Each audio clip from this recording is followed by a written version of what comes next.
Hello student, welcome back to my YouTube channel Arihant lecturer. Guys, आज की इस video में हम बोर्ड एग्जाम की कॉपी चेक करके आपके सामने लाइव दिखाने वाला हूं।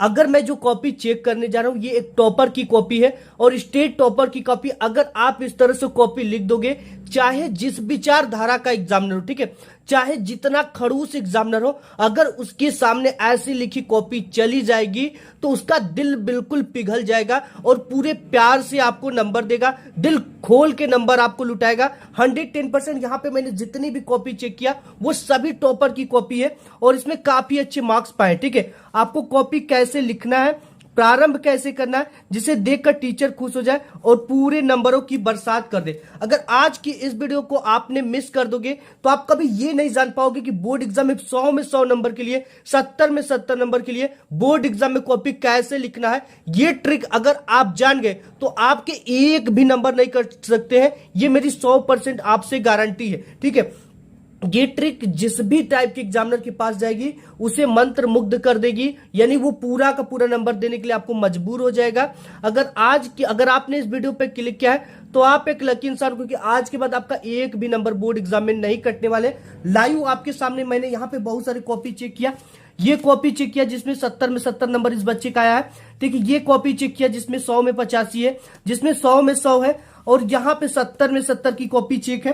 ठीक है, अभी और भी बहुत सारी कॉपी हमारे पास अभी बाकी चेक करने की, लेकिन ये जो कॉपी लिखने का तरीका इस बच्चे ने अपनाया, ये तरीका अगर आप अपना लेते हो तो 110% आपको टॉपर बनने से कोई नहीं रोक सकता, आप चाहे जिस भी टाइप के छात्र हो। ठीक है, देखो हमने बताया आपको कि जो एग्जाम होता है, एग्जाम में आप कितना लिखे ये मैटर नहीं करता है, कैसे लिखे सबसे ज्यादा ये मैटर करता है। ठीक है, तो यहाँ पे इसका क्वेश्चन पेपर यहाँ पे मैं ले रखा हूं और इसी क्वेश्चन पेपर से इस पूरे आपको आंसर शीट को चेक करके बताना। और अगर आप 10th या 12th में हो, अगर आपने इस वीडियो पे क्लिक किया तो आप एक लकी इंसान हो, क्योंकि 10th 12th में कॉपी लिखने का प्रोसेस सेम होता है। यहाँ पे देखो, सबसे पहले इस क्वेश्चन पेपर से मैं इस पूरे कॉपी को चेक करने वाला हूं। यहाँ पे देख सकते हो, ठीक है, यहाँ पे आपका जब शुरू होता है ये पेपर, तो यहाँ पे शुरू होता है खंड ब, जिसमें वर्णनात्मक टाइप के प्रश्न दिया गया है। ये प्रश्नोत्तर संख्या 21 के अंतर्गत आता है। तो यहाँ पे डाला गया है सबसे पहले क्या, खंड ब। खंड ब में किस टाइप के प्रश्न है, वर्णनात्मक प्रश्न है, तो यहाँ पे लिखा गया है। अब इसके बाद कौन सा क्वेश्चन नंबर है, प्रश्नोत्तर संख्या 21 है। ठीक है, कि निम्नलिखित गद्यांश पर आधारित दिए गए प्रश्नों के उत्तर दीजिए।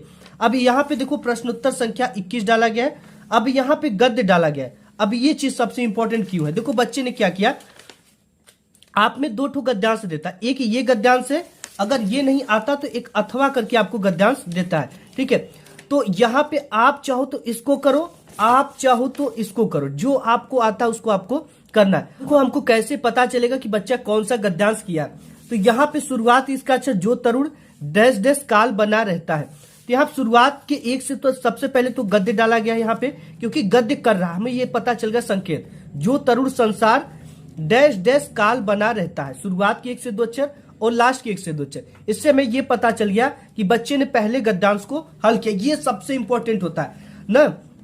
अब इसके बाद सबसे पहले इसमें क्या दे रखा है, देखो यहाँ पे दे रखा है पहले नंबर पे कि उपयुक्त गद्यांश का संदर्भ लिखिए। 2 नंबर के लिए आता है लिखने के लिए, तो यहाँ पे सबसे इंपॉर्टेंट चीज क्या किया गया है, पहला नंबर डाला गया है और संदर्भ लिखा गया है। ठीक है, अब यहाँ पे संदर्भ लिखा गया है, तो इस तरह देखो कैसे लिखा है, प्रस्तुत गद्यांश हमारी पाठ्य पुस्तक हिंदी के गद्य खंड में संकलित क्या लिखूं नामक पाठ से लिया गया। इस पाठ के लेखक पदुमलाल पुन्नालाल बख्शी जी हैं। अब देखो यहाँ पे इंपॉर्टेंट क्या, हिंदी को ब्लैक पेन से इन्वर्टेड कॉमा में क्या लिखूं शीर्षक है ये। ठीक है, पाठ का ब्लैक पेन से इन्वर्टेड कॉमा में, और इसके जो लेखक है, इसमें लेखक होते हैं गद्यांश में, पद्यांश में कवि होते हैं। लेखक पदुमलाल पुन्नालाल बख्शी को ब्लैक पेन से इन्वर्टेड कॉमा में जी है। यहाँ पे इस बच्चे की जब कॉपी चेक होगी तो यहाँ पे इसको पूरा 2 नंबर मिलेगा, क्योंकि लिखने का जो प्रोसेस है, तरीका बिल्कुल सही है। अब यहाँ पे देता है क्या, दूसरे नंबर पे कि रेखांकित अंश की व्याख्या कीजिए। व्याख्या किसकी करनी है, यहां से लेकर यहां तक के शब्दों के नीचे एक रेखा खींचा गया, इस तरह का एक लाइन खींचा गया ना, इसी की व्याख्या में अपने शब्दों में करना होता है। देखो कैसे बच्चे ने किया है, यहाँ पे सबसे पहले हेडिंग डाला गया है, दूसरा नंबर डाला गया, जो भी नंबर है यहाँ पे हमको पता चल गया कि दूसरा नंबर है। अब हेडिंग है कि रेखांकित अंश की व्याख्या, सही है। प्रस्तुत पंक्ति में लेखक कहता, अब यहाँ पे देखो यही एक लाइन इंपॉर्टेंट है जिसे एग्जामिनर पढ़ता, मैं भी इसी को पढ़ूंगा। अब यहाँ पे ये इंपॉर्टेंट लाइन है कि प्रस्तुत पंक्ति में लेखक कहता है कि यही चीजें आपको एग्जामिनर पढ़ता है। अगर यही पद्यांश होता तो प्रस्तुत पंक्ति में कभी कहता है ये होता।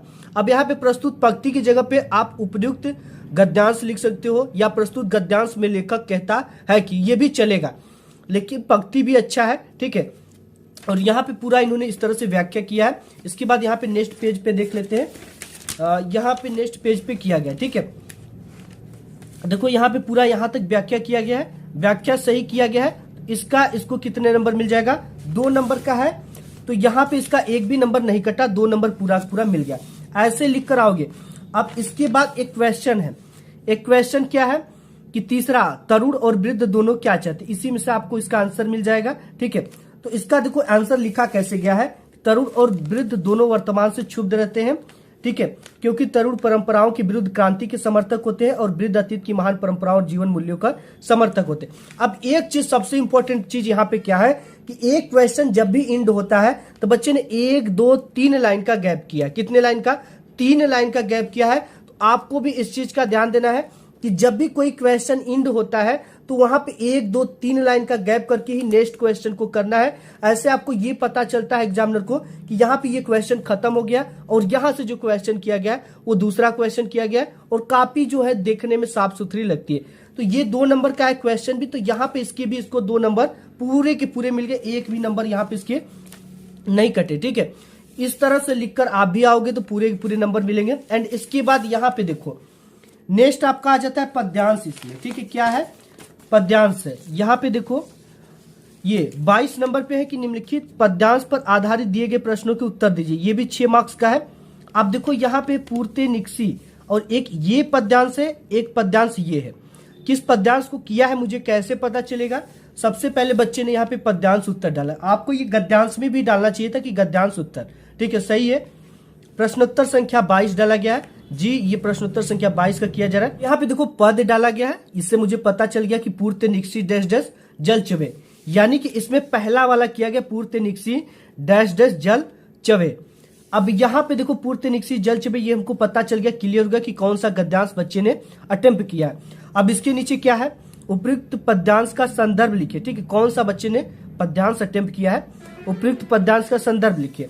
पहले नंबर पे दिया है तो यहाँ पे पहला नंबर बच्चे ने डाला।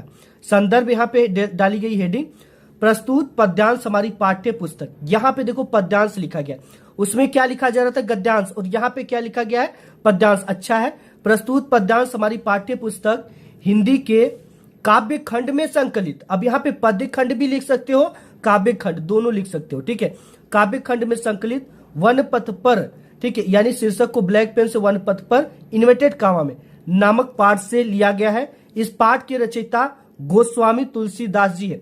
अब यहाँ पे देखो, अगर ये पुराने कवि हैं तो इनको रचयिता लिखते हैं, और जो नए जैसे सुमित्रा नंदन पंत हो गया, ठीक है, तो इनको क्या लिखेंगे हम?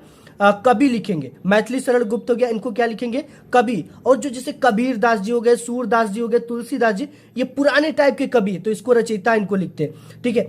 अगर यहीं पे कोई महिला कवि होती तो उसे कवित्री लिखते, ठीक है। जैसे महादेवी वर्मा की कोई रचना होता तो लिखते कि इस पाठ की कवित्री महादेवी वर्मा जी है। इस तरह से ये चीजें बहुत इंपॉर्टेंट है। एक एक चीज अगर ये मिस करोगे तो आपके नंबर मिस हो जाएंगे। यहाँ पे पूरा अच्छा लिखा गया है, और इस बच्चे को यहाँ पे 2 नंबर इसका मिल गया है। ब्लैक, हिंदी को ब्लैक पेन से, शीर्षक को ब्लैक पेन से, और इसके कवि जो है उनको ब्लैक पेन से लिखा गया इन्वर्टेड कामा में। अब यहाँ पे एक चीज आता है दूसरे नंबर पे कि रेखांकित अंश की व्याख्या कीजिए। दूसरा यहाँ पे रेखांकित अंश की व्याख्या कीजिए। व्याख्या किसकी करनी है? यहाँ से लेकर यहाँ तक के शब्दों के नीचे क्या खींचा गया? रेखा खींचा गया, लाइन। इसी की व्याख्या में अपने शब्दों में करनी होती है। तो यहाँ पे बच्चों ने लिखा, देखो क्या है? प्रस्तुत पद्यांश में कवि कहते हैं कि, इतना इंपॉर्टेंट है ये। पद्यांश है तो पद्यांश, गद्यांश होता तो गद्यांश लिखते। प्रस्तुत पद्यांश में कवि कहते हैं कि, अब यहाँ पे देखो अपने शब्दों में पूरा बनाकर इस तरह से लिखा गया है, और यहाँ पे देखते आगे है कि नहीं, इसका आगे भी है, ठीक है। में आंसू टपकने लगे हैं, तो यहाँ पे पूरा सही लिखा गया। इस बच्चे को 2 नंबर यहाँ पे इसका मिल गया। अब एक क्वेश्चन देता है इसमें, एक क्वेश्चन क्या है कि यहाँ पे, ठीक है, सीता जी राम जी से क्या पूछती है? तीसरा क्वेश्चन है। अब यहाँ पे देखो 1 2 3 लाइन का गैप किया बच्चे ने, कितने लाइन का, 3 लाइन। यहाँ मुझे नंबर देने भी आसानी हो गया और देखने में पता चलता है कि ये तीसरा क्वेश्चन है, तो इसका भी इसको कितना मिलेगा, यहाँ पे 2 नंबर मिल गया। ठीक है, सीता जी राम से पूछती कि अभी हमें कितनी दूर चलना पड़ेगा और हम अपनी कुटिया कहाँ बनाएंगे। ठीक है, यही क्वेश्चन का रहता है, 2 नंबर। अब यहाँ पे बच्चा प्रश्नोत्तर संख्या 23 डाल रहा था, बट यहाँ पे किया नहीं। ठीक है, देखते हैं आगे क्या किया है। यहाँ पे किया, वो जानता था कि यहाँ पे संदर्भ तक नहीं हट पाएगा, तो उतना छोड़ देना चाहिए। बच्चे ने जल्दबाजी में शायद काट नहीं पाया। अब देखो 23 नंबर में आता है आपका क्या, कि निम्नलिखित संस्कृत गद्यावतरणों में से किसी एक अवतरण का संदर्भ सहित हिंदी में अनुवाद कीजिए। यहाँ पे 2 नंबर संदर्भ लिखने का और 3 नंबर हिंदी में अनुवाद करने का, टोटल यहाँ पे आपको 5 नंबर मिलते हैं। तो यहाँ पे संस्कृत गद्यांश उत्तर लिखा गया, जो कि काफी अच्छा है, 23 नंबर में है। इसका हमें क्या लिखना है, संदर्भ लिखना है और हिंदी में अनुवाद करना है। तो संदर्भ के लिए 2 नंबर मिलेगा। तो देखिए क्या है, संस्कृत गद्य डाला गया है संकेत के रूप में, सबसे अच्छा काम किया गया है। हमें ये पता चल गया कि बच्चे ने पहला वाला किया है। देखो यहाँ पे नागरिक बहुकाल डैश डैश 10 रुपये कारी दत्तानी। ठीक है, तो यहाँ पे किसको किया गया, 10 रुपये कारी दत्तानी नागरिक पहले वाले को किया गया, क्योंकि 2 ठो देता है तो हमें क्लियर हो गया कि पहले को बच्चे ने हल किया है। तो यहाँ पे इसको लिखना कैसे, यहाँ पे सबसे पहले बच्चे ने यहाँ पे संदर्भ डाला, संदर्भ में प्रस्तुत संस्कृत गद्यावतरण हमारी पाठ्य पुस्तक, इसमें देखो क्या लिखा गया है, संस्कृत गद्यावतरण, ये बहुत इंपॉर्टेंट, प्रस्तुत संस्कृत गद्यावतरण हमारी पाठ्य पुस्तक हिंदी के संस्कृत खंड में संकलित प्रबुद्धो ग्रामीण, इसके शीर्षक को ब्लैक पेन से नामक पाठ से लिया गया। इसमें नागरिक के हार का वर्णन किया गया, ये सबसे जान डाल दिया इसमें, ये भाई बच्चे ने अलग कर दिया। इसमें नागरिक के हार का वर्णन किया गया और इसी चीज को एग्जामिनर चाहता है कि जो भी आप गद्यांश हो, ठीक है, जो भी गद्यांश हो उसमें क्या चीजें बताई गई है। इसमें नागरिक के हार का वर्णन किया गया है, इसमें वाराणसी के घाटों की प्रशंसा की गई है, इसमें मनुष्य के मतलब कि हंस से तुलना करते हुए मनुष्य के आलस्य की तुलना की गई है, और यहाँ पे बताया गया कि किसका सही मित्र कौन होता है। ये चीजें सबसे इंपॉर्टेंट है। यहाँ पे लिखा गया कि इसमें नागरिक के हार का वर्णन है, तो इस बच्चे को 2 नंबर यहाँ पे मिल गया। ठीक है, अब है हिंदी में अनुवाद। तो यहाँ पे हिंदी में नागरिक ने बहुत समय तक सोचा, परंतु वह पहली का उत्तर देने में समर्थ न हुआ, तो ये सही लिखा गया, इसका 3 नंबर यहाँ पे इसको मिल गया। यानी टोटल 5 नंबर का था, तो इसे 5 नंबर पूरा का पूरा यहाँ पे मिल गया। ठीक है, एक भी इसके नंबर कट नहीं हुए। अब यहाँ पे आता है आपका 24 नंबर क्वेश्चन, देखते हैं नेक्स्ट पेज पे। देखो यहाँ पे 24 नंबर में क्वेश्चन है कि निम्नलिखित संस्कृत पद्यांशों में से किसी एक का संदर्भ से हिंदी में अनुवाद कीजिए। 2 नंबर संदर्भ लिखने का, 3 नंबर हिंदी में अनुवाद करने का, टोटल यहाँ से 5 नंबर आपको मिलने वाले। ठीक है, पहला कि नीर चीर विवेके हंस लास्यम तोमे तनुसे चेत, इसको हमको क्या करना है, यहाँ पे देखो लिखना है। सबसे पहले बच्चे ने संस्कृत पद्यांश उत्तर लिखा, काफी अच्छा है देखने में। ठीक है, ये बहुत इंपॉर्टेंट चीज है।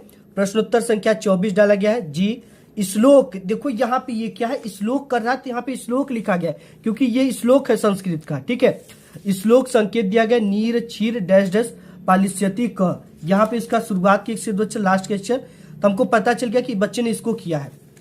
अब यहाँ पे संदर्भ, इसको देखो कैसे किया गया, संदर्भ प्रस्तुत श्लोक। अब श्लोक को यहाँ पे देखो किस पेन से कर दिया गया, ब्लैक पेन से। ठीक है, अच्छा लग रहा है देखने में कि श्लोक है ये, प्रस्तुत श्लोक हमारी पाठ्य पुस्तक हिंदी के संस्कृत के पदखंड में संकलित अनुक्ति विलासः, शीर्षक को ब्लैक पेन से इन्वर्टेड कॉमा में नामक, इधर नामक है, नामक पाठ से लिया गया। इस श्लोक में हंस के माध्यम से आलस्य न करने को कहा गया। अब इसमें भी देखो कहा गया है।